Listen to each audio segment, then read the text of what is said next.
Ayan po, no? So, welcome back dito sa Doy TV Sports sa Day Enrica YouTube channel. Well, pasimula na po ang laban, no? Kaya pumabilisan lamang ito, no? Ng mga prediksyon, no? Or mga bagay na dapat gawin ng Barangay Ginebra para po manalo. Of course, ang banggaan na yan, or ang showdown. At dami pong tawag sudden death, winner take all, no? At tawag dito, do or die, di ba? So, matalo papuntang Boracay sa NBA Cancun. So, yun na nga. No, ito na inaantay nating lahat, ilang minuto na lang, ilang oras na lang, bangga ang Ginebra Meralco na, no. So, ngayon, ang pwedeng gawin or mga gagawin ni Coach Tim Cone, no, para po masigurado, no, na sa pagsasara ng serye na ito, sila po ang may ticket papuntang finals. Okay, mabilisan lang. Pero bigyan ko po yung 5. Number 1, alam naman po natin from the very start kung gaano kainit itong quinto, no. So, sisiguraduhin nila, no, nababantayan nila yan. So, that's number 1. Check na nila yan kasi consistent yan yung game 6, no. So, they can't afford to make this man open again, no? And magkaroon ng momentum. So, delikado tayo dyan, no? Number 2, si Banjero, no? Alam naman natin na ilang beses siyang nag-orchestrate, no, ng fast break attack, no, or ng transition offense. Bagamat nakakababa naman po ang Ginebra, pero talaga po nakakalusot pa rin po. Kasi nga po ganun ang play nila, no? So, yan po ang pangalawa. Kasi dapat nilang i-check si Banjero yung kanyang tawag dito, pag-orchestrate ng run, no? In every moment ginagawa niya. So, dapat alert po ang Ginebra. So, alam ni Coach Tim Cone yan. Number 3, well, sa laki natin, no, nagkakaroon ng mismatches kasi nga ginagawa po ng kalaban is parang small ball lineup, no, kung saan they're playing fast, no, and at the same time, pagdating sa mga dribble penetration, nagiging po tayo, yung laki natin nagiging disadvantage, no. So alam na ni Coach Tim Cone yan.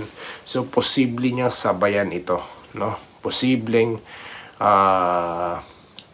magkaroon siya ng mga adjustments pagdating po dyan sa depensa, no, or sa lineup.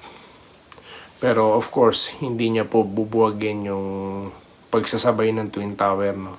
May mga bagay lang silang i-adjust dyan, no, sa depensa. Para masiguro na yung small ball at yung kanilang height advantage ay hindi maging disadvantage sa kanya. So, may technique na po si Coach Tim Cone dyan. Ano po yun? Well, of course, sa offense, kailangan po nilang i-exploit yan.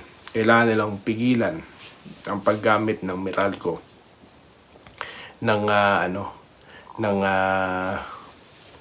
small ball attack or small ball lineup sa kanila. So, pwedeng gawing diskarte dyan at early game, i-activate na nila yung big man nila para mag-operate sa ilalim, no? At imbes na sila or ang Meralco ang umaatake ng fast break, dapat din nilang gawin yun. So, mag-a-adjust sila tungkol dyan, no? Para siguraduhin nila na hindi magiging disadvantage yung lineup nila katulad ng last game. That's number 3 po, no? Yung adjustment. Number 4, yun na nga, pag ginawa nila yun, pag inactivate nila yun, definitely, nakita naman natin na kailang piso si Almasan, no? Dito kay Stan Hardinger. Kasi nga, pasa na nila yung laro. So ngayon, ang gagawin nila dyan, ang kagandahan po sa triangle offense, marami pong options dyan. Pwede mong i-orchestrate yan kahit saan, no? Yun na nga lang, kung sino ang magiging primary, secondary, at yung talagang yung third option, no?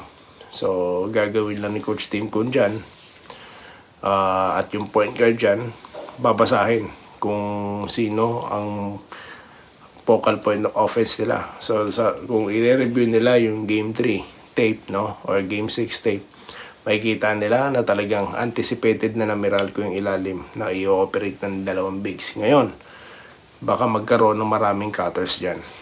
Yan po abangan natin at magiging open, no? Pwedeng gumamit po, no, si Tim Cone dyan ng or gawin niya pong advantage, no, ang shooting ni Stan Hardinger para maging stretch 4 na ito, no, para po talagang magulo yung isip ng depensa ng Meralco. Kasi nga po may tool naman po si Stan Hardinger, he can shoot di ba? Nakita naman natin yung game 5, ginawa niya yun. Baka more on that ang makita natin. Tapos makikita natin may mga slashers, no, may mga cutters, di ba?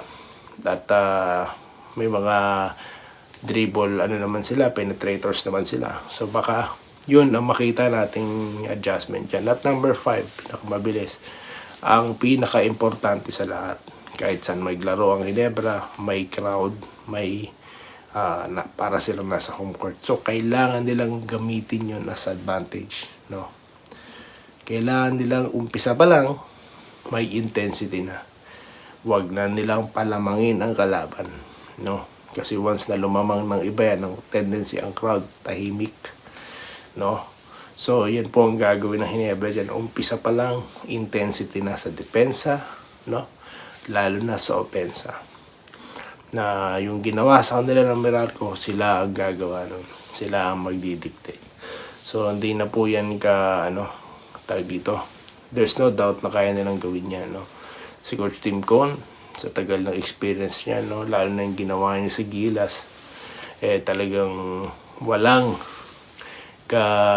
tag dito, walang kaduda-dudang magagawa nila yan. At sigurado mananalo ang Ginebra dyan mamaya, no? Kung hindi man, well, talagang hanga ako, no, ng gusto rito kay Coach Luigi dahil sobrang niya ako napahanga sa kanyang execution of plays, no.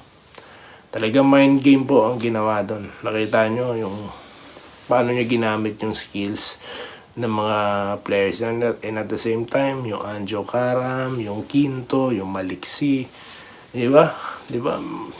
Parang mga point guards lahat yan, pero tignan nyo parang equal sila yung rotation ng tao, kung paano sila gagamitin. Doon nahihirapan ng Ginebra, nagkakaroon ng mismatches, di ba? So yun ang dapat nilang iwasan, na wag yung tempo ay mapunta sa Ginebra. So ay sa Meralco rather. So while they're reviewing the tapes, they talk about what happened in the last game. Ito yun yung napag-uusapan nila. At panapig po, no, para sa akin, no, na panoorin ito, no, dahil yung mga nakita ko, of course, kitang-kita nila yun. So yun lamang po, no, ng ating content ngayon, no, dahil magsisimula na po yung laban. At abangan nyo po yung mga pinpoint ko ng mga punto, no, na pwede pong gawin ng Ginebra dyan or talagang gagawin nila para sila po makaharap ng San Miguel, no. Sigurado po yan. So yun lamang po ang ating napag-usapan ngayon. At magkikita po tayo after ng game.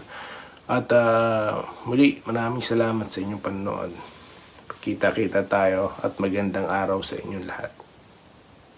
Salamat po sa panonood. Subscribe na para sa mga susunod na basketball at boxing videos.